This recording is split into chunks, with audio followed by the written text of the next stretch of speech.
This is Michael Orrell from MobileBurn.com, and today we're going to take a look at the Jabra Stone, a new Bluetooth headset.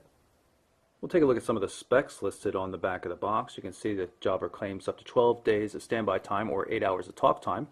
It supports the A2DP profile for music, obviously mono only. Works only on the right ear, can't be flipped around for left ear use. Has battery status LEDs.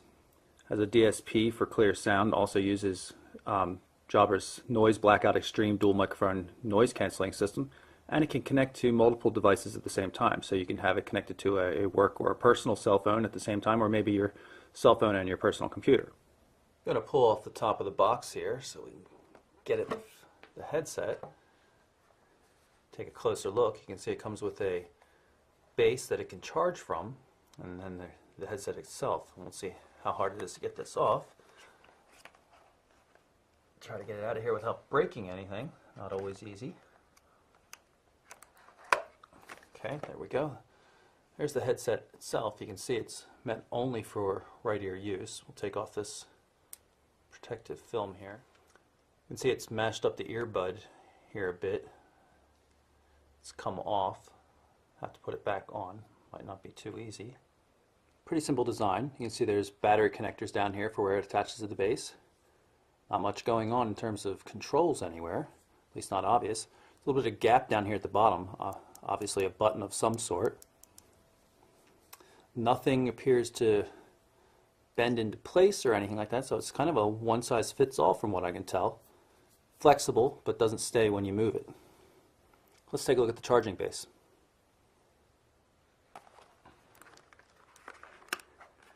Can't figure out how this is attached. There we go. Pops out here. You can see it has a pretty cool looking design. Everything fits into place nicely. Green light coming on here, probably indicating that it's charging. You can see a micro USB port on the bottom for attaching the wall charger or charging through a computer. I like how it fits in here. Very easy to stick into a pocket, nothing will get caught on anything. Really a pretty cool looking design. Not exactly sure how you get it out easily. Don't want to break it, maybe you push it from the bottom. Yep, that appears to be it. You can see the LEDs for Bluetooth and probably battery status right there.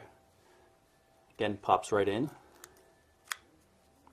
Clicks in with the charger contact ports at the bottom of the headset. And just push it out from the bottom to release it again. Set aside the headset itself for a minute just so we can see what else is in the box. Very nicely packaged. Not sure what this is. Looks like it's a loop for mounting it on something. I'm not exactly sure. It probably attaches to this, but I'll have to read the directions to see. Extra ear gel. Here is the micro USB charger. Very short cord on it. Also includes a regular short micro USB cable for plugging it directly to a computer to charge it, which is pretty nice.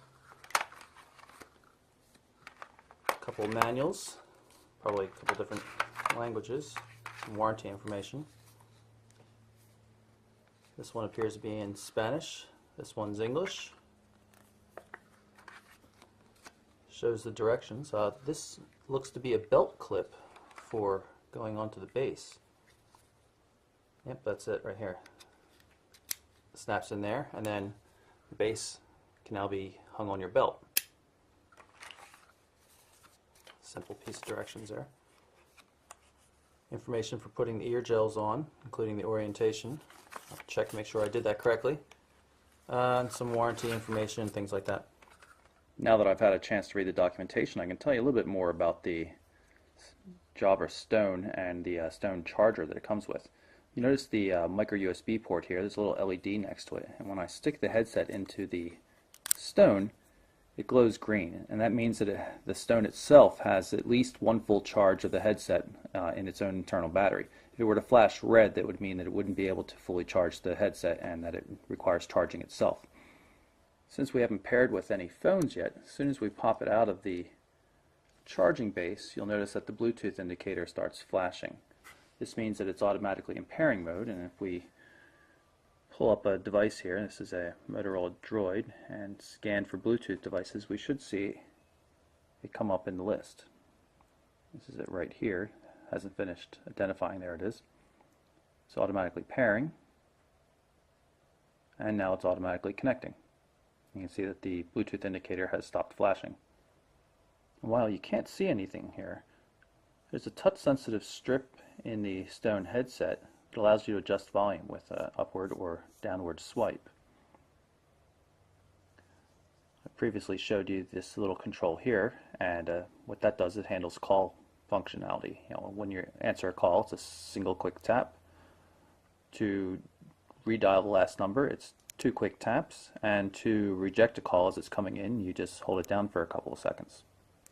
To pair the headset with a second device or to manually repair it, you turn it off first by holding down the call button. Let's see, it flashed off. And then you power it back on and continue to hold it until you get the flashing Bluetooth indicator again. At which point you can now pair your second device, whether it's a cell phone, a personal computer, whatever, and use both at the same time. Right now I'm playing some music back through the headset. Hopefully you'll be able to hear it when I change the volume.